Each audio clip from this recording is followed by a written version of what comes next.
So yes, all students, a very good evening to you all and welcome to Enlightened Educator. So ಇವತ್ತು ಬಂದು ನಾನು EMFTದು ಬೆಳಗ್ಗೆ ಒಂದು video ಮಾಡಿದ್ದೆ, ಹೇಗಿದೆ model number 1 chapter 1 and how I will tackle that ಅಂತ. ಅದಕ್ಕೆ PPT ರೆಡಿ ಮಾಡ್ತಾ ಇದ್ದೀನಿ. ಸೊ ಅದನ್ನ ಆದಷ್ಟು ಬೇಗ ವಿಡಿಯೋ ಮಾಡ್ತೀನಿ. Please do wait. And along with that ನಿಮ್ಗೆ ಅದೊಂದೇ ಸಬ್ಜೆಕ್ಟ್ ಅಲ್ಲ, you also have controls and basic signal processing ಅಲ್ಲ. ಸೊ ಹಾಗಾಗಿ I am just telling you what and all is there and how to study with respect to basic signal processing. Control already discussions ಆಗೋಗಿದೆ. So ನಾನು ಏನು ತೋರಿಸ್ತೀನಿ ಅಂದರೆ ನಾನೇನೇನು ಮಾಡಿದ್ದೆ ಕಂಟ್ರೋಲ್ಗೆ ಅಂತ ತೋರಿಸ್ಕೊಡ್ತೀನಿ. ನನ್ನ ಹತ್ರ ಏನು ವೀಡಿಯೋಸ್ ಅವೈಲೇಬಲ್ ಇದೆ ಕಂಟ್ರೋಲಿಗೆ ಅಂತ. So see here, this is basic signal processing BEC 402 which is having a 4 credit subject. Fine, just a minute. 4 credit subject and ಈಗ ಇದರಲ್ಲಿ ನೋಡೋದಾದರೆ have model 1 is vector space. So this part is completely and easiest part here. Vector space and null spaces rank into reduced form, independence, basis and dimension of the 4 subspaces, rank, nullity theorem, linear transformation, orthogonality, orthogonal vector and subspaces, projection and least square, orthogonal bases and gram scheme. ಇದು ತುಂಬ ಚೆನ್ನಾಗಿದೆ. So ಇದನ್ನು ದಯವಿಟ್ಟು ಓದ್ಕೊಳ್ಳಿ. And next thing ಓದ್ಕೊಳ್ಳಿ in the sense ನಾನು ಇದನ್ನೇ first start ಮಾಡ್ತೀನಿ. I don't start with module 2, module 1 start ಮಾಡೋಣ ಅಂತೆ. Fine. And eigen values and eigen vectors it's also fine. Review of eigen values and diagonalization of matrix, special matrix of the property SVD. So ಇದು ಚೆನ್ನಾಗಿದೆ. So this topic says singular value decomposition is having a very good the value in the question paper. ನಿಮಗೆ ಒಂದು 16 ಕೊಟ್ಬಿಡ್ತಾನೆ, ಇಲ್ಲ 12 ಕೊಟ್ಬಿಡ್ತಾನೆ, ಇಲ್ಲ 10 ಕೊಡ್ತಾನೆ. ಈ ಮೂರಕ್ಕೆ ಸಿಗುತ್ತೆ. ಇಲ್ಲಾಂದರೆ ಅಪ್ಪಿತಪ್ಪಿ 20ಗೂ ಕೊಡ್ಬೋದು. We can't tell. It might be given as single question for 20. All this happens to takes place. So ಹಾಗಾಗಿ singular value decomposition has a very good value in the question paper. So please do make sure that you don't even leave that. Fine. Inna start madanante. Okay na? Yeah. And then now coming on to model number 3. In the case of model number 3, introduction and classification of signal, basic operation, system classification. This is very very easy actually. This is easy, not that difficult kind of. ಇದು ಕೂಡ ಈ ಮೂರು easy ಇದೆ ನಿಮಗೆ ಲೆಕ್ಕ ಹಾಕಿದ್ರೆ. ನಾನೇ ಹೇಳ್ತಾ ಇದ್ದೀನಿ model number 1, 2 and 3 is very easy, no problem at all. And direct to direct questions ನಿಮ್ದಾಗಿರುತ್ತೆ, ನೆನಪಿನಲ್ಲಿ ಇಟ್ಕೊಳ್ಳಿ. ಡೈರೆಕ್ಟ್ ಟು ಡೈರೆಕ್ಟ್ ಕ್ವಶನ್ ನಿಮ್ಮದಾಗಿರುತ್ತೆ, ನೆನಪಿನಲ್ಲಿ ಇಟ್ಕೊಳ್ಳಿ. ಯಾವುದೇ ಥರ ಕಾಂಪ್ಲೆಕ್ಸಿಟಿ ಇರಲ್ಲ, ಟು ಬಿ ಫ್ರ್ಯಾಂಕ್. ಆಯಿತಾ? Basic signal processing is not difficult. ತುಂಬ ಜನ ಅನ್ಕೋತಾರೆ ಇದು ಕಷ್ಟ ಇದೆ ಅಂತ. ಏನಿಲ್ಲ, ಡೈರೆಕ್ಟ್ ಟು ಡೈರೆಕ್ಟ್ ಕ್ವಶನ್ 2 ಮಾಡೆಲಿಂದ ಅಂತೂ 1 and 2 ಅಂತೂ it's a kind of direct to direct question. When he last a question, ಇದು SVDನೇ ತೊಗೊಳ್ಳೋದಿದ್ರೆ fine the SVD of the following ಅಂತೇಳಿ ಒಂದು ಮ್ಯಾಟ್ರಿಕ್ಸ್ ಕೊಡ್ತಾನೆ. So like that in the same way all others happens to takes place, will get a question directly. So direct to direct ಕ್ವಶನ್ಸ್ನ ಕೊಡೋದ್ರಿಂದ so it is very easy for you to answer without any hurdle. So don't get worried and afraid about this basic signal processing. ನೀವು ಹೆದರ್ಕೋಬೇಕಾಗಿರೋದು ಯಾವುದಕ್ಕಂದರೆ ಸ್ವಲ್ಪ ಕಂಟ್ರೋಲ್ಸ್ಗೆ ಮತ್ತು EEM engineering ಎಲೆಕ್ಟ್ರೋಮ್ಯಾಗ್ನೆಟಿಕ್ಸ್ಗೆ. ಅದೂ ಚೆನ್ನಾಗಿದೆ. ನೀವು ಒಂದು ಸತಿ ನೀವು ನೀಟಾಗಿ ಓದ್ತು ಅಂದರೆ ಅದೂ ನಿಮ್ಗೆ ಇಷ್ಟ ಆಗುತ್ತೆ. ಯಾವುದೇ ಥರ ಭಯ ಬೇಡ. ಸೊ ನಿಮಗೆ ತುಂಬ ಡಿರೈವೇಷನ್ಸ್ ಇರುತ್ತೆ. ಆ ಡಿರೈವೇಷನ್ಸ್ಗಳನ್ನ ನೀವು ಚೆನ್ನಾಗಿ ಪ್ರಾಕ್ಟೀಸ್ ಮಾಡ್ತು EEM ಅಲ್ಲಿ ಅಂತ ಹೇಳಿದ್ರೆ, ಇಂಜಿನಿಯರಿಂಗ್ ಎಲೆಕ್ಟ್ರೋ ಮ್ಯಾಗ್ನೆಟಿಕ್ಸಲ್ಲಿ ಅಂತ ಹೇಳಿದ್ರೆ, just a minute, I'm sorry. Okay, engineering ಎಲೆಕ್ಟ್ರೋಮ್ಯಾಗ್ನೆಟಿಕ್ಸಲ್ಲಿ ಅಂತ ಹೇಳಿದ್ರೆ ನಿಮ್ಗೆ ಎಷ್ಟು ಮಾರ್ಕ್ಸ್ ಸಿಗುತ್ತೆ ಅಂತಂದರೆ you can easily pass your exams from the derivation itself. So ಆ ಥರ ಇದೆ ಅದು. ಸೊ ಹಂಗಾಗಿ ಯಾವುದೇ ಭಯ ಬೇಡ, ಇದಕ್ಕೂ ಭಯ ಬೇಡ. ಚೆನ್ನಾಗಿ ಮಾಡ್ಕೊಳ್ಳಿ. ಸ್ವಲ್ಪ ಕಂಟ್ರೋಲ್ಸ್ ಬಗ್ಗೆ ನಿಗಾ ಇಟ್ಟು ಗಮನ ಕೊಡಿ. ಅದು ಸ್ವಲ್ಪ ಒಂದು ರೀತಿಯಲ್ಲಿದೆ. So it is not that difficult or easy, it's in the middle. Even EMFT2, but this is easy, not that difficult. ಆಯಿತಾ? ಓಕೆ. ಆ್ಯಂಡ್ ನೆಕ್ಸ್ಟು ಈ ಮಾಡೆಲ್ 4 ಸ್ವಲ್ಪ ನಿಮಗೆ it is dependent upon LTI domain representation. ಇದು ಸ್ವಲ್ಪ ಬೇಡ, ಲಾಸ್ಟಿಗೆ ತೊಗೊಳ್ಳೋಣಂತೆ. Will come to Z transform. So Z transform ಮಾಡೋಣಂತೆ. ನಿಮಗೆ ಇನ್ವರ್ಸ್ Z ಟ್ರಾನ್ಸ್ಫಾರ್ಮ್ ಇಲ್ಲ, ನೆನಪಿನಲ್ಲಿ ಇಟ್ಕೊಳ್ಳಿ. ಸೊ ನಮಗೆ Z ಮತ್ತು ಇನ್ವರ್ಸ್ ಇರ್ತಿತ್ತು, ಬಟ್ ಇನ್ವರ್ಸ್ Z ಟ್ರಾನ್ಸ್ಫಾರ್ಮ್ ಇಲ್ಲ, ಬರೀ Z ಟ್ರಾನ್ಸ್ಫಾರ್ಮ್ ಇದೆ. ಸೊ ನೀವು ಇವಾಗ ಮಾಡೆಲ್ 1, 2, 3 and 5 ಓದ್ತು ಅಂದರೆ 1, 2, 3, 5 ಓದ್ತು ಅಂದರೆ you will get 80 marks for sure without any hurdles. ಯಾವುದೇ ಭಯ ಬೇಡ, ಹೆದರಿಕೆ ಖಂಡಿತ ಬೇಡವೇ ಬೇಡ. ಆ್ಯಂಡ್ ಇವಾಗ ನಾನೇನು ಹೇಳ್ತಾ ಇದ್ದೀನಿ ಅಂದರೆ, ನನ್ನ ಕಡೆಯಿಂದ ಇವಾಗ ಮಾಡೆಲ್ 1 ಮತ್ತು 2ಗೆ ವೀಡಿಯೋಸ್ ಬರುತ್ತೆ ಫಸ್ಟ್ ಥಿಂಗ್. ಆ್ಯಂಡ್ ನನ್ನ ಕಡೆಯಿಂದ ಇಷ್ಟಕ್ಕೆ ವೀಡಿಯೋಸ್ ಬರುತ್ತೆ.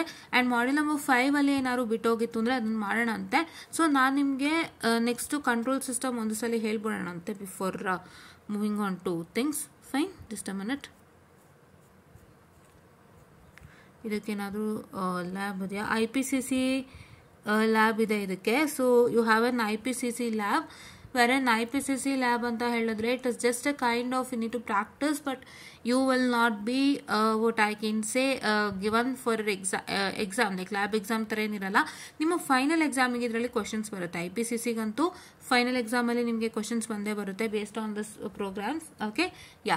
So there is no separate lab exam. Final lab exam ಏನು ಮಾಡ್ತಾರೆ ಅದಿಲ್ಲ. ಸೊ ನಿಮಗೆ ನಾರ್ಮಲ್ ಎಕ್ಸಾಮಲ್ಲಿ ಏನು ಅದು ಕೇಳ್ತಾರೆ. Fine, okay. Then here wait a minute. This is non IPCC communication laboratory. So ಇದನ್ನು ಚೆನ್ನಾಗಿ ಓದ್ಕೊಳ್ಳಿ. So this is what is introduce to you as a new one ಅಂತಂದರೆ ಆ್ಯಕ್ಚುಲಿ PCSಗೆ ಯಾವುದೇ ಥರ ಒಂದು ಲ್ಯಾಬೊರೇಟರಿ ಇರಲಿಲ್ಲ. ಸೊ LICಗಿದ್ದಂಥ ಲೀನಿಯರ್ ಇಂಟಿಗ್ರೇಟೆಡ್ ಸರ್ಕ್ಯೂಟ್ಸ್ ಅಂತ ಏನು ಹೇಳ್ತೀವಿ ಅದಕ್ಕೆ ಲ್ಯಾಬೊರೇಟರಿ ಇತ್ತು. ಬಟ್ ನಾವು that subject is not there by the way. And ಇದು ನಿಮಗೆ mean like it is bean introduce for PCS, that is principles of communication ಸಿಸ್ಟಮ್ಗೆ ಹೊಸ laboratory. So it is an non IPCC. And actually 8051 ಮೈಕ್ರೋ ಕಂಟ್ರೋಲರ್ಗೆ laboratory ಬರೋದು, but ನಾವು it is not there as it is a elective. Fine, let me open controls. So ಇವಾಗ control ಸಿಸ್ಟಮಲ್ಲಿ ನಾನು already ಹೇಳಿದಂತೆ you will be having model 1 is ಅದು model 1ಗಿಂತನೂ ಫಸ್ಟು ನೀವು ಎಲ್ಲಿ ಸ್ಟಾರ್ಟ್ ಮಾಡ್ತೀರಾ ಮಾಡೆಲ್ 2 ಸ್ಟಾರ್ಟ್ ಮಾಡ್ಕೊಳ್ಳಿ. ಆ್ಯಂಡ್ ಮತ್ತೆ ತಿರ್ಗಾ ನೀವು ಮಾಡೆಲ್ 4 ಸ್ಟಾರ್ಟ್ ಮಾಡ್ಕೊಳ್ಳಿ. ಆಮೇಲೆ ಕಮ್ ಟು ಮಾಡೆಲ್ 2 ಸ್ಟಾರ್ಟ್ ಮಾಡ್ಕೊಳ್ಳಿ. ಆಮೇಲೆ come to state variable analysis and then this model number 1 ಇಷ್ಟನ್ನ ಮಾಡ್ಕೊಳ್ಳಿ. ಸ್ಟಾರ್ಟ್ ಮಾಡೆಲ್ 2 ತುಂಬ ಚೆನ್ನಾಗಿದೆ. ಮಾಡೆಲ್ 2ಇಂದ ಫಸ್ಟ್ ಟೈಮ್ ಮಾಡೆಲ್ 2 ಅಟೆಂಪ್ಟ್ ಮಾಡ್ತು ಅಂದರೆ you will get 20 on 20 without fail. ಯಾವುದೇ ಥರ ಭಯ ಇಲ್ಲ. And then next attend the model number 3 attend ಮಾಡ್ಕೊಳ್ಳಿ. ಆಮೇಲೆ you can come to model number 1 and then come to model number 5 then come to model number 5 state variable analysis ಬನ್ನಿ. ಆಮೇಲೆ come to model number 2 test 1 3 no not 1 3 I'm sorry 2 3 1 5 and 2. Fifth ಅಲ್ಲಿ ಬರೀ introduction to state variable analysis ಮಾತ್ರ ಮಾಡ್ಕೊಳ್ಳಿ. Polar ಮತ್ತು ನೈಕ್ವೆಸ್ಟ್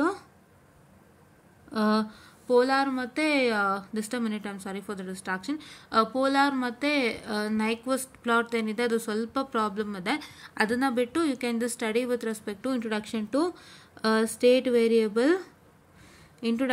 state variable analysis. ಓಕೆನಾ? Yeah, okay. ನಾವ್ let me tell you what and all I have done with respect to controls and basic signal ಅಂತ ಹೇಳ್ತೀನಿ. ಒಂದು 2 ನಿಮಿಷ ಇರಿ.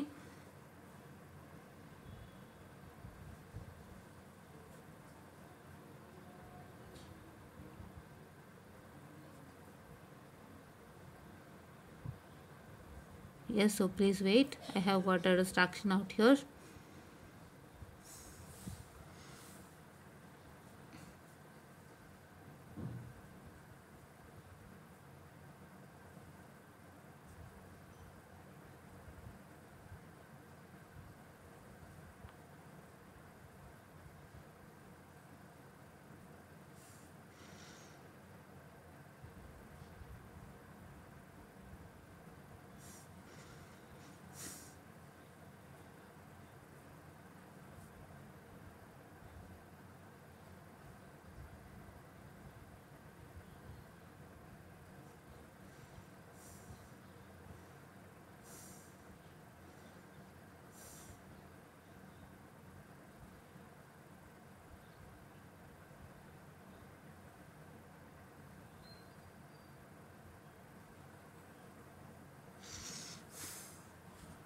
Okay, so now I cleared all the distraction that I had, and let me move on to my YouTube channel, wherein Yeah, so here is the engineering electromagnetic playlist has been created.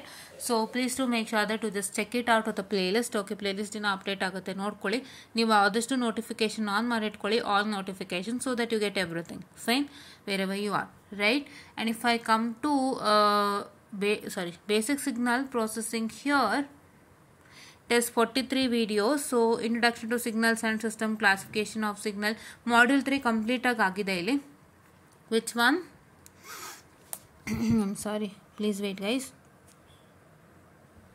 ಇಲ್ಲ control open ಮಾಡಿದ್ದೀನಲ್ವಾ, first ಕಂಟ್ರೋಲೇ ಹೇಳ್ಬಿಡ್ತೀನಿ ತಡ್ರಿ, ಆಮೇಲೆ ಹಿಂದಕ್ಕೆ ಹೋಗೋಣ ಅಂತ. Will move back yeah. So control system, control system C have done with respect to module number 3 here. See ಎಲ್ಲ module number 3. So these are videos on block diagram reduction, and these are videos on signal flow graphs out here, and these are videos on stability analysis. See notidiralva stability analysis. Mason's gain formula bandu, it is what I can say, block diagram reduction formula, this one here. Okay, signal flow graph. Okay, Mason's gain formula is nothing but signal flow graph, and adu agide nodi. These are all introduction to open loop and closed loop control system, block diagram reduction rules, and block diagram reduction rules to problems ella ide. And along with you have how many problems you have some 7 to 8 problems ಇದೆ. ನಿಮಗೆ ಅಷ್ಟೊಂದು ಯಾರು ಮಾಡಲ್ಲ, ನಾನು ಮಾಡ್ತಾ ಇದ್ದೀನಿ ನೋಡ್ಕೊಳ್ಳಿ. And signal flow graph terminologies and signal flow graph introduction and superposition theorem, and ನೋಡಿ ಇದೊಂದು extra, it should be in the network analysis playlist. I'll just remove from control system. I'll just save it to network analysis and do that. Please wait. I'll remove from, okay, done, fine. Okay, and next you will ನೋಡ್ಬೋದು introduction to Mason's gain formula, problems on signal flow graph. Mason's gain formula problems are done, so please to check it out. ತುಂಬ ಆಗಿದೆ, check ಮಾಡ್ಕೊಳ್ಳಿ. stability analysis part 1 part 2 and Rauther stability criterion ಮೇಲೆ question paper discuss ಮಾಡಿದ್ವಿ, and we have also discussed with respect to stability analysis, that is part 3. so part 3 ಅಂದರೆ stability ಅನಾಲಿಸಿಸ್ನಲ್ಲಿ ಒಂದಿಷ್ಟು ಪ್ರಾಬ್ಲಮ್ಸ್ಗಳನ್ನ ನಾವು ಡಿಸ್ಕಷನನ್ನು ಮಾಡ್ತಾ ಇದ್ದೀವಿ with respect to various kinds of questions. So ಅದು ಬಂದು ಇದು, and here it is RH criterion part 1 part 2 and RH criterion part 1 part 2. So ರೋತರೆ ಕ್ರೈಟೀರಿಯನ್ದು ಪ್ರಾಬ್ಲಮ್ಸ್ಗಳು, and here you can see with respect to scheme of valuation discussion on all the topics that we have done till now, and here it is okay, this much I have done, and I'll come to whatever I have to do for you. It is that I need to do with respect to root locus and Bode plot ನಾನು ಮಾಡಿ ಕೊಡ್ತೀನಿ ಏನು ಅಂತ ತಿಳ್ಕೊಂಡು ತುಂಬ simple ಆಗಿ ಮುಗಿಸ್ಕೊಳ್ಳೋಣಂತೆ. I don't want anything to go on in a complex manner, because ನೀವು ಈಸಿಯಾಗಿ ಅರ್ಥ ಮಾಡ್ಕೋಬೇಕು, ನೀವು ಈಸಿಯಾಗಿ ಎಕ್ಸಾಮ್ ಬರೀಬೇಕು. That is what is my criteria. Fine. Okay. And the next thing what is that going to happen is that, so with respect to now coming on to basic signal processing, so adu ಮಾಡ್ಕೊಡ್ತೀನಿ, module 1 ಮಾಡ್ಕೊಡ್ತೀನಿ, and then we'll do module 5. ಇಷ್ಟು ಮಾಡ್ಕೊಡ್ತೀನಿ ಸಾಕು. ಬೇರೆದು ನಿಮಗೆ module 2 ಮಾಡಬೇಕಲ್ವಾ ಅದರಲ್ಲಿ. So module 2 ನಾನು ಏನು ಮಾಡಬೇಕು ಅಂತ ಹೇಳ್ತೀನಿ. ಸೊ ನನಗೀಗ 3 ಸಬ್ಜೆಕ್ಟ್ ಆಗ್ತಾ ಇದೆ, ಸೊ ಹಾಗಾಗಿ ಸ್ವಲ್ಪ ನಮ್ಮ ಸ್ಕೆಡ್ಯೂಲ್ಸ್ಗಳನ್ನೂ ಚೆಕ್ಔಟ್ ಮಾಡಿಕೊಂಡು how can I do control system ಅಂತ ನೋಡ್ತೀನಿ. EM as I told you, I would be doing like a kind of 2 to 3 sessions ಅಲ್ಲಿ ಒಂದು ಟಾಪಿಕ್ ಮುಗಿಯಂಗೆ ಮಾಡ್ತೀನಿ. ಕಂಟ್ರೋಲ್ಸ್ ಮತ್ತು ಬೇಸಿಕ್ಸು ಹೇಗೆ ಮುಗಿಸ್ಕೊಳ್ಳೋಣ ಅಂತೆಲ್ಲ ಪ್ಲ್ಯಾನ್ ಮಾಡಿ ನಿಮಗೆ ವೀಡಿಯೋಸ್ ಬರ್ತಾ ಇರುತ್ತೆ. ಇವಾಗಿಂದನೇ ನೀವು ಫಾಲೋ ಮಾಡ್ತಾ ಇರಿ, ಸೊ ದಟ್ ನಿಮ್ಗೆ ಇನ್ ಫ್ಯೂಚರ್ ತುಂಬ ಹೆಲ್ಪ್ ಆಗುತ್ತೆ. And one more thing I have to do to tell you with respect to basic signal processing. So ಸಿಲೆಬಸಲ್ಲೂ ಹೋಗ್ಬಿಡ್ತೀನಿ ನೋಡಿ ಒಂದು ನಿಮಿಷ. ಓಕೆ, ಬಿಕಾಸ್ ನಾವು ಏನಕ್ಕೆ ಇದನ್ನು ನಾವು ಮಾಡ್ತಾ ಇರೋದಂದರೆ I wanted to make the concepts easier for you all. So ಹಾಗಾಗಿ ನಾನು ನಿಮಗೆ ಒಂದು ನಾರ್ಮಲ್ ಕ್ಲಾಸಸ್ ಥರ ತೊಗೊಂಡ್ರೆ ಪ್ರಯೋಜನ ಆಗೋಲ್ಲ. I need to make sure that I will do the videos when need to understand it in an easy manner, right in your exams and crack your exams well. So ಆ ಥರ ಒಂದು planning ಹಾಕಿ ನಾನೊಂದು ವೀಡಿಯೋಸನ್ನು ಮಾಡ್ತೀನಿ. So ಹಾಗಾಗಿ ನೀವೇನು ಮಾಡ್ತೀರಾ ಅಂದರೆ you have to what I can say, this one, which one, you have to wait for it. ನಂದು ದಿನ ವೀಡಿಯೋಸ್ ಬರ್ತಾ ಇರುತ್ತೆ, ಸೊ ನಾನು ಪ್ರೀ ರೆಕಾರ್ಡೆಡ್ ಮಾಡಿ ವೀಡಿಯೋಸ್ ರಿಲೀಸ್ ಮಾಡ್ತೀನಿ, ಇಲ್ಲಾಂದರೆ ಸ್ಯಾಟರ್ಡೆ ಸಂಡೇಸ್ ವೀಡಿಯೋ ಮಾಡಿ ರಿಲೀಸ್ ಮಾಡ್ತೀನಿ. ಸೊ ದಯವಿಟ್ಟು ವಾಚ್ ಔಟನ್ನು ಮಾಡಿ, ಓಕೆನಾ? Yeah. And coming on to basic signal processing, I list is all the things. I hope everything is messy out here. Wait, it's not going guys. Okay, let me just come to here. Okay, now with respect to basic signal processing we have to do these to. I told you already. And ಇದು ಮಾಡಾಗಿದೆ and ಇದು ಮಾಡಾಗಿದೆ. So ನಾವು ನೋಡೋಣ ಏನೇನು ಮಾಡಿದ್ದೀವಿ ಅಂತ. So please wait. So here is your classification of signal, basic operation of signal, unit step signal problem, ramp, triangular, discrete time problem, basic operations on signal, systems and properties of system. ಅದರದೆಲ್ಲ problems ಅನ್ನು ನಾವು discussion ಅನ್ನು ಮಾಡಿದ್ದೀವಿ with respect to your causality, time invariance and stability and you know what I can say other things, dynamic and non-dynamic, memory, memoryless, causal, non-causal, so linear and non-linear. ಇದೆಲ್ಲ discussion ಅನ್ನು ಮಾಡಾಗಿದೆ. So all those things are done. And we have discussed with respect to question paper also, you can see here. And ಇಲ್ಲಿ Z transform introduction ಮಾಡಿದ್ದೀವಿ, Z transform derivation, properties of ROC, problems on Z transforms are done, and problems on power series expansion method ಮಾಡಿದ್ದೀವಿ. ಇಷ್ಟನ್ನು ನಾವು ಮಾಡ್ಕೊಂಡು ಹೋಗಿದ್ದೀವಿ. So inverse to ಒಂದಿಷ್ಟು video ಇದೆ, but ನಾ ಹೇಳೋದು ನಿಮ್ಗೆ ಇನ್ವರ್ಸೇ ಮೆನ್ಷನ್ ಮಾಡಿಲ್ಲದೆ ಇರೋ ಕಾರಣ so there is no inverse Z transform. So ನಾನು ನಿಮಗೆ ಲೆಕ್ಕ ಹಾಕಿದ್ರೆ 2 ಮಾಡೆಲ್ ನಾನು ಮಾಡಿಕೊಟ್ಟಿದ್ದೀನಿ. 40ಗೆ ರೆಡಿ ಇದೆ. ಕಂಟ್ರೋಲು ಕೂಡ 1.5 ಮಾಡೆಲ್ ಆಗಿದೆ. ಸೊ ನಿಮಗೆ ನಾನು ಅದನ್ನು ಕಂಟಿನ್ಯೂ ಮಾಡಿ ನಿಮಗೆ ಫಿನಿಶನ್ನು ಮಾಡಿಕೊಡ್ತೀನಿ. ಸೊ ಇದಿಷ್ಟು ನನ್ನ ಕಡೆಯಿಂದ ಬಂದಿರೋಂಥ ಅಪ್ಡೇಟ್ಸು. ಸೊ ನಿಮಗೆ ಇವತ್ತು ಬೇಸಿಕ್ ಸಿಗ್ನಲ್ ಪ್ರಾಸೆಸಿಂಗ್ ಹೇಗಿದೆ ಅಂತ ತಿಳ್ಕೊಂಡ್ರಿ, ಯಾವ ಥರ ಓದಬೇಕಂತ ತಿಳ್ಕೊಂಡ್ರಿ. And you also learn what and all we have done with respect to that, along with ನಾವು ಕಂಟ್ರೋಲ್ ಸಿಸ್ಟಮ್ಗೆ ಏನೇನು ಮಾಡಿದ್ದೀವಿ ಅಂತೆಲ್ಲ ಹೇಳಿದ್ದೀವಿ. So this is what is us about to tell you ಅಂತ ಹೇಳ್ತಾ I just stand up the session all and please to watch the session. ಇದನ್ನು access ಮಾಡ್ಕೊಳ್ತಾರೆ ವಿಡಿಯೋಸು. ಆರ್ಡ್ರಲ್ಲಿ ಇಲ್ಲ ನನಗೂ ಗೊತ್ತಿದೆ, because this is model number 3 for you. So order ಇಲ್ಲ ಅಂತಲ್ಲ. ಸೊ ನೀವು ಯಾವುದೇ ಸಬ್ಜೆಕ್ಟ್ ಓದಬೇಕಾದ್ರೂ you need to make sure that you are going to study a particular, you need to have a study plan in such a way that should help you crack your exam. Because ನೀವು ಕೂತ್ಕೊಳ್ಳೋವಾಗ ನೀವು ಆರ್ಡ್ರಿಂದ ಓದ್ಕೊಂಡು ಹೋಗ್ತೀರಾ, ನಿಮಗೆ first ಮಾಡಲೇ distraction ಆಯಿತು, ನಿಮಗೆ out ಆಯಿತು ಅಂದಾಗ ಎಷ್ಟು ಬೇಜಾರಾಗಲ್ಲ. You feel great. I am sorry, many of them have felt that. ನೀವೇನು ಮಾಡ್ತೀರಾ, ಫಸ್ಟ್ ಮಾಡಲೇ ಓದ್ತಾ ಇರ್ತೀರಾ, ಯು ವಿಲ್ ಬಿ ಔಟ್. ಕರೆಕ್ಟಾ? ನನಗೆ ಇದು ಅರ್ಥನೇ ಆಗ್ತಿಲ್ಲ, ಏನೋ ಫೀಲ್ ಆಗ್ತಾ ಇದೆ, ನನಗೆ ಆಗ್ತಾನೇ ಇಲ್ಲ ಈ ಮಾಡೆಲು, ನನಗೆ ಇನ್ನು ಬೇರೆದೆಲ್ಲ ಹೆಂಗಿರುತ್ತೋ ಅಂತ ನಿಮ್ಮ ಮೈಂಡೇ ಔಟ್ ಆಗ್ಬಿಡುತ್ತೆ. You will get distracted. So don't get into that kind of extent. First ನೀವೇ ನೀಟಾಗಿ ಮಾಡೆಲ್ ಸೆಲೆಕ್ಟ್ ಮಾಡ್ಕೋಬೇಕು. ಸೆಲೆಕ್ಟ್ ಮಾಡ್ಕೊಂಡು ಅದನ್ನೇ ಓದಬೇಕು. ಅದೇ ಆರ್ಡರಲ್ಲಿ ಎಕ್ಸಾಮಿಗೆ ಬರೀಬೇಕು, ಪಾಸ್ ಮಾಡಬೇಕು, ಬರ್ತಾ ಇರಬೇಕು. ಅಷ್ಟೇ ನಿಮ್ಮ ಕೆಲಸ, ಬೇರೆ ಏನೂ ಇಲ್ಲ. ಆ್ಯಂಡ್ ಅದಕ್ಕೂ ಮುಂಚೆ ಯಾವ ಸಬ್ಜೆಕ್ಟ್ ಓದ್ತಿದ್ದೀರಾ ಅಂತ ನೋಡಿ. ಆ್ಯಂಡ್ ಅದಕ್ಕೆ ಇನ್ ಫ್ಯೂಚರ್ ಎಷ್ಟು ಸ್ಕೋಪ್ ಇದೆ ಅಂತ ನೋಡಿ. ಇನ್ ಫ್ಯೂಚರ್ ಸ್ಕೋಪ್ ಇತ್ತಾ, ಇವಾಗ ನಾನು ಇದರಲ್ಲೇ ಹೇಳಿದೆ 8051 micro controller and operating system. ಯಾರ್ಯಾರು ಆಪರೇಟಿಂಗ್ ತೊಗೊಂಡಿದ್ದೀರಾ, 8051 ತೊಗೊಂಡಿದ್ದೀರಾ, ಅವರೆಲ್ಲರಿಗೂ ಹೇಳ್ತಾ ಇದ್ದೀನಿ it has a good scope. And 8051 ಮತ್ತು ಆಪರೇಟಿಂಗ್ನ ಬರೀ ನಾನು ಸಿಲೆಬಸ್ ಓದ್ತೀನಿ, ನಾನು ಮಾರ್ಕ್ಸ್ ತೊಗೊಳ್ತೀನಿ, ಸಿಲೆಬಸ್ ಓದ್ಕೊಂಡು ಇಷ್ಟು ಮಾಡಿಲ್ಲ ಅಂತ ಹೋಗಬೇಡಿ. ಸಿಲೆಬಸ್ಗೆ ಸೀಮಿತ ಆಗ್ಬಿಡಿ. Syllabus is a box for you, right? Just a minute, I will just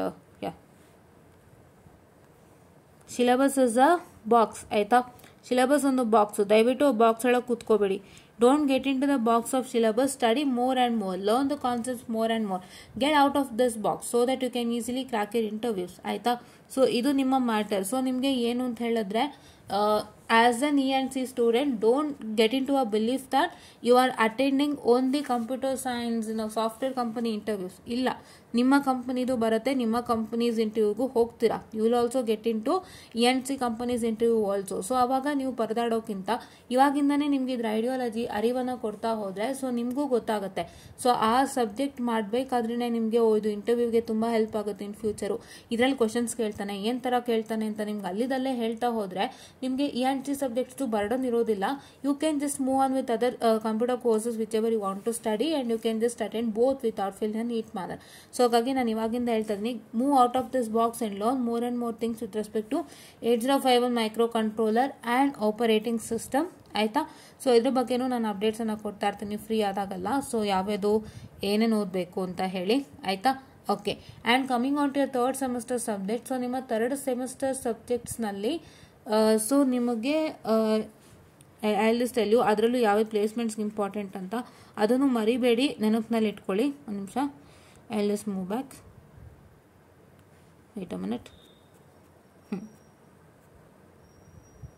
ಹಾಂ, ನಿಮಗೆ ಇದಂಥ subject computer organisation and architecture. ಈ ಸಬ್ಜೆಕ್ಟ್ ಅಲ್ವಾ, ಅದು BEC 306C. ಈ ಸಬ್ಜೆಕ್ಟು ತುಂಬ ಇಂಪಾರ್ಟೆಂಟ್. ಇದು ಕೂಡ ನಿಮ್ಮ ಪ್ಲೇಸ್ಮೆಂಟ್ಸ್ಗೆ ಹೆಲ್ಪ್ ಆಗುತ್ತೆ. ದಯವಿಟ್ಟು ಇದನ್ನು ಚೆನ್ನಾಗಿ ಓದಿ. ಇದು ಸಬ್ಜೆಕ್ಟು ಎಲ್ಲ ಮೆಟೀರಿಯಲ್ಸು ಎಲ್ಲನೂ ಇಟ್ಕೊಂಡಿರಿ, ಯಾವುದನ್ನು ಬಿಡೋದಕ್ಕೆ ಹೋಗಬೇಡಿ. This is also important for your interviews. ಆಯಿತಾ? ಆ್ಯಂಡ್ ಎಲೆಕ್ಟ್ರಾನಿಕ್ ಡಿವೈಸಸ್ ಯಾರ್ಯಾರು ತೊಗೊಂಡಿದ್ದೀರಾ, this one electronic devices semiconductor ಯಾರು ತೊಗೊಂಡಿದ್ದೀರಾ, ಸೊ ಅದು ಕೂಡ ತುಂಬ ಇಂಪಾರ್ಟೆಂಟ್ ಆಗುತ್ತೆ. ಅದನ್ನು ಒಂಚೂರು ನೋಡ್ಕೊಂಡಿರಿ. ಬಿಕಾಸ್ ಯಾಕೆಂದರೆ ಅದರ company if it is working on semiconductor basis, so semiconductor ಮೇಲೆ ಹೆಚ್ಚು ಕ್ವಶನನ್ನು ಕೇಳುವಂಥದ್ದು. ಸೊ ಹಾಗಾಗಿ ಇದನ್ನು ಒಂದನ್ನು ಇಟ್ಕೊಳ್ಳಿ. So this also helps you for placement. It goes according to the company by the way. And here ಇದರಲ್ಲಿ ಅಷ್ಟಾಗಿ ಯಾವುದು ನಿಮಗೆ ಹೆಲ್ಪ್ ಆಗಲ್ಲ. And sure this will help you. Digital system design using Verilog also helps you. So ಇದ್ರ ಬಗ್ಗೆನೂ ಕ್ವಶನ್ಸನ್ನು ಕೇಳ್ತಾರೆ. ಅದರಲ್ಲೇ especially Verilog ಮೇಲೆ ತುಂಬ ಕ್ವಶನ್ಸನ್ನು ಇದ್ದೇ ಇರುತ್ತೆ. Verilog, VHDL, embedded system, computer organisation and architecture, 8051 micro controller, operating system ಆಗಿರ್ಬೋದು. ನಿಮ್ಮ ಕಮ್ಯುನಿಕೇಷನ್ ರಿಲೇಟೆಡ್ ಸಬ್ಜೆಕ್ಟ್ಸ್ ಯಾವ್ದಾರು ಇತ್ತು ಅಂದರೆ optical communication, fibre optics and networks ಆಗಿರ್ಬೋದು. ಇಲ್ಲ ಅಂತ ಹೇಳಿದ್ರೆ you have what I can say fiber optics and networks, and you have M&A microwave theory and antenna. So ಈ ಥರ ಒಂದು ಸಬ್ಜೆಕ್ಟ್ಗಳ ಮೇಲೆ ಹೆಚ್ಚೆಚ್ಚು ಕ್ವಶನ್ಸನ್ನು ಕೇಳ್ತಾರೆ. So depends upon the companies. ಇವಾಗ ನಿಮಗೆ ಸ್ಯಾಮ್ಸಂಗು, ನೋಕಿಯಾ ಅಂತ ಹೇಳಿದ್ರೆ they all depend upon mobile, like mobile production, electronic device production ಅಲ್ವಾ. ಸೊ ಹಾಗಾಗಿ ಅದಕ್ಕೆ ಸಂಬಂಧಪಟ್ಟಂತೆ ಅವರು ನಿಮ್ಮ M&Aದಾಗಿರ್ಬೋದು, ನಿಮ್ಮ ಡಿಜಿಟಲ್ದಾಗಿರ್ಬೋದು, ಅಥವಾ ನಿಮ್ಮ ಮೊಬೈಲ್ಗೆ ಸಂಬಂಧಪಟ್ಟಂತೆ ಅಥವಾ ಯಾವುದೊಂದು ಗ್ಯಾಡ್ಜೆಟ್ಗೆ ಸಂಬಂಧಪಟ್ಟಂತೆ ಕ್ವಶನ್ಸ್ಗಳನ್ನ ಕೇಳ್ಬೋದು. ಸೊ ಹಾಗಾಗಿ ನೀವು ಅದಕ್ಕೆಲ್ಲ ಏನೇನು ಸಬ್ಜೆಕ್ಟ್ಸು ಅಂತ ಇವಾಗಿಂದನೇ ಹೇಳ್ತಾ ಬಂತು ಅಂದರೆ ಅಲ್ಲಲ್ಲೇ ನೀವು ಓದ್ಬೋದು. ಇಲ್ಲಾಂತಂದರೆ ನೀವೇನು ಮಾಡ್ತೀರಾ, ಎಲ್ಲ ಸಬ್ಜೆಕ್ಟ್ಗೂ ಒಂದೇ ಪ್ರಯಾರಿಟಿ ಕೊಟ್ಕೊಂಡು ಹೋಗ್ತೀರಾ. ಆವಾಗ ನಿಮ್ಗೆ ಏನಾಗುತ್ತೆ, that becomes a problem at the end. You will forget. ಆಮೇಲೆ ಏನು ಮಾಡ್ತೀರಾ, ನೀವು ಅಟ್ ದ ಎಂಡ್ ನಿಮಗೆ ಕಂಪನೀಸ್ ಬರೋವಾಗ ನೀವು ಎಲ್ಲ ಬುಕ್ಸ್ನು ತೆಗೆದು ನೋಡ್ತಾ ಕೂತ್ಕೊಳ್ತೀರಾ. ಈ ಸಬ್ಜೆಕ್ಟಿಂದ ಕ್ವಶನ್ಸ್ ಕೇಳ್ತಾರಂತೆ, ಈ ಸಬ್ಜೆಕ್ಟು ನೋಟ್ಸ್ ಎಲ್ಲಿ ಅಂತ ತೆಗೆದು ಹುಡುಕ್ತಾ ಕೂತ್ಕೊಳ್ತೀರಾ. ಅದೆಲ್ಲ ಬೇಡ. ನೀವು ಇವಾಗಿಂದನೇ ಅದನ್ನೆಲ್ಲ ಎತ್ತಿಟ್ಕೊಂಡು ಇವಾಗಿಂದನೇ ಅದನ್ನೊಂಚೂರು ತಲೆನಲ್ಲಿ ಇಟ್ಕೊಳ್ಳಿ. ಸೊ ಅವಾಗ ನಿಮಗೆ ಅಟ್ ದ ಎಂಡ್ ಹೆಲ್ಪ್ ಆಗುತ್ತೆ. ಇನ್ನು ನಿಮಗೆ ಯಾರು ಹೇಳಲ್ಲ ಅನಿಸುತ್ತೆ ಕಾಲೇಜ್ನಲ್ಲಿ, ಜಸ್ಟ್ ನಿಮಗೆ ಸಬ್ಜೆಕ್ಟ್ ತೊಗೊಳ್ತಾರೆ, ಟೀಚ್ ಮಾಡಿ ಹೋಗ್ತಾರೆ. But we are telling all this. Please to follow us and please to make sure that you just learn the questions, ಆಯಿತಾ. ಸೊ ನೀವೇನು ಮಾಡ್ತೀರಾ ಅಂದರೆ ಆದಷ್ಟು ನೀವು ಇವಾಗ 8051 ತೊಗೊಂಡಿದ್ದೀರಾ ತುಂಬ ಜನ. 8051 ಮತ್ತು ಆಪ್ರೇಟಿಂಗಲ್ಲಿ ತುಂಬ ಜನ 8051 ಮತ್ತು ಆಪ್ರೇಟಿಂಗ್ ಆಪ್ಟ್ ಮಾಡಿದ್ದೀರಾ. ಸೊ ಅವರೆಲ್ಲರೂ ಆಪರೇಟಿಂಗ್ ಸಿಸ್ಟಮ್ ಮೇಲೆ ಏನು ಕ್ವಶನ್ಸ್ ಬರುತ್ತೆ, 8051 ಮೇಲೆ ಏನು ಕ್ವಶನ್ಸ್ ಬರುತ್ತೆ, ಇಂಟರ್ವ್ಯೂಗೆ ಅಂತ ಹುಡುಕಿದ್ರೂ ಸಿಗುತ್ತೆ, ನಿಮ್ಗೆ ಈಸಿಯಾಗಿ ಸಿಗುತ್ತೆ. ಅದನ್ನೆಲ್ಲ ತೆಗೆದಿಟ್ಕೊಂಡು ಓದ್ತಾ ಹೋಗಿ, ಚೆನ್ನಾಗಿ ಸಬ್ಜೆಕ್ಟ್ನ ತಲೆನಲ್ಲಿ ಇಟ್ಕೊಂಡಿರಿ. ಆ ಸಬ್ಜೆಕ್ಟು ನಿಮ್ಮ ಹತ್ರ ಏನೇ ಮೆಟೀರಿಯಲ್ ಇದ್ರೂ ಬಿಡಕ್ಕೆ ಹೋಗ್ಬೇಡಿ. ಅಟ್ ದ ಎಂಡ್ ತುಂಬ ಹೆಲ್ಪ್ ಆಗುತ್ತೆ. ಸೊ ಇದನ್ನೆಲ್ಲ ಫಾಲೋನ ಮಾಡ್ತಾ ಹೋಗಿ. And one more thing I need to tell you for placement. So ನೀವು ಪ್ಲೇಸ್ಮೆಂಟ್ಸ್ ಹೋಗ್ತೀನಿ ಅಂತ ಅನ್ನೋರಾಗಿದ್ದರೆ ಇವಾಗಿಂದನೇ ಒಂದು 4-5 ಕಂಪನಿನ ಗುರ್ತಿಟ್ಕೊಂಡು ಅದಕ್ಕೆ ಫೋಕಸನ್ನು ಮಾಡಿ. So that it want be an issue. ಹೌದಾ? ಯಾಕದು ಅಂತ ಹೇಳಿದ್ರೆ, ಸೊ ನೀವು ಇದು ನಾನು ಓಪನ್ ಆಗಿ ಹೇಳ್ತಾ ಇದ್ದೀನಿ, ಐ ಹ್ಯಾವ್ ಸೀನ್ ದಿಸ್.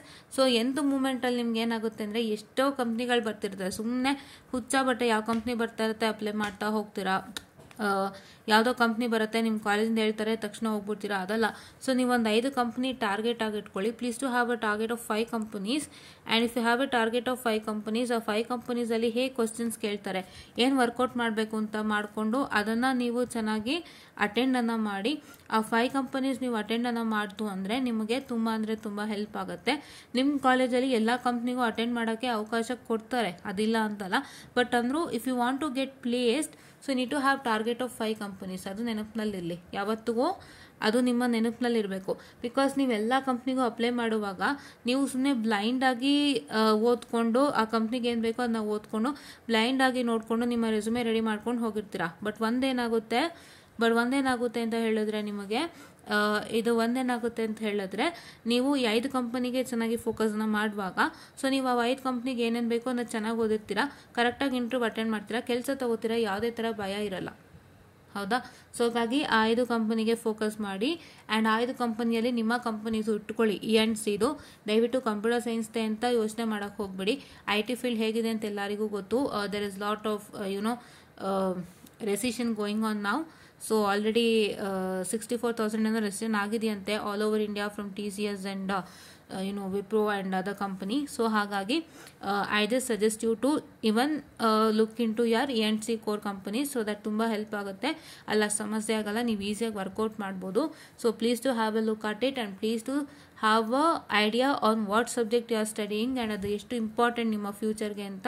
ಅದ್ರದ್ದು ಏನಾದ್ರು ತುಂಬ ಇಂಪಾರ್ಟೆಂಟ್ ಆಗುತ್ತೆ ಅಂದರೆ ಎತ್ತಿಟ್ಕೊಳ್ಳಿ ಮೆಟೀರಿಯಲ್ಸ್ನ. ಆ್ಯಂಡ್ ನಾನು ಹೇಳಿದಂಥ ಈ 5 ಕಂಪನೀಸ್ ಬಗ್ಗೆ ನೀವು ತಲೆನಲ್ಲಿ ಹಾಕ್ಕೊಂಡು ನೀಟಾಗಿ ನೀವು ಅದಕ್ಕೆ ವರ್ಕೌಟ್ ಮಾಡ್ತಾ ಹೋಗಿ. ಸೊ ಅವಾಗ ಈಸಿಯಾಗಿ ಅಲ್ಲೇ ಕೆಲ್ಸಕ್ಕೆ ತೊಗೋಬೋದು. ಎಲ್ಲ ಕಂಪ್ನಿಗೂ ಹೋಗಿ ಇಂಟರ್ವ್ಯೂಸ್ ಅಟೆಂಡ್ ಮಾಡಿ ನಾನು ಸೆಲೆಕ್ಟ್ ಆಗಲಿಲ್ಲ, ಅಲ್ಲ ಆಪ್ಟಿಲ್ ಆಗಲಿಲ್ಲ, ಅಥವಾ ನೆಕ್ಸ್ಟ್ ಪ್ರೋಸೆಸಲ್ಲಿ ಕ್ಲಿಯರ್ ಆಗಲಿಲ್ಲ, ಅಥವಾ HR ಅಲ್ಲಿ ಕ್ಲಿಯರ್ ಆಗಲಿಲ್ಲ, ಫೈನಲ್ ರೌಂಡಲ್ಲಿ ಸಮಸ್ಯೆ ಆಯಿತು, ಇವೆಲ್ಲ ಬೇಡ. ಎಲ್ಲನೂ ಬ್ರೀಫಾಗಿ ಒಂದು 5 ಕಂಪ್ನಿ ಐಡಿಯಾ ಇಟ್ಕೊಂಡಿತ್ತು ಅಂದರೆ ಖಂಡಿತ ಆಗುತ್ತೆ. So this is what is you have to do right from now so that you want suffer at the end. So this is what is for today session ಅಂತ ಹೇಳ್ತಾ I just wind up the session. And ಇದೆಲ್ಲ important, ದಯವಿಟ್ಟು watch ಮಾಡಿ ಅಂತ ಹೇಳ್ತಾ thank you.